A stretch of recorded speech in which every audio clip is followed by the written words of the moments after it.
danab gaarka ah ayaa gaari laga soo buuxiyay waxyaabaha qarxa waxa ay ku gubeen gobolka Shabeellaha Hoose.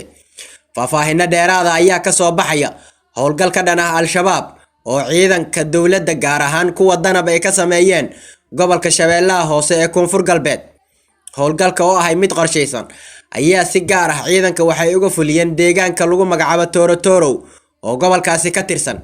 Saraakiil ka tirsan danab oo ka warbixiya howlgalkan ayaa shaaca ka qaaday inay gubeen gaari saaruf ah oo walxaha qarxa ay Al-Shabaabku ka soo buuxiyeen doonayeen inay ku dhibaateeyaan shacabka Soomaaliyeed.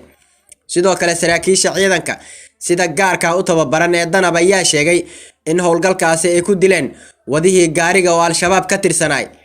Saraakiisha ayaa intaasi raaciyay inay hayeen xogta gaarigan isla markaana la doonayay in lagu dhibaateeyo shacabka Soomaaliyeed.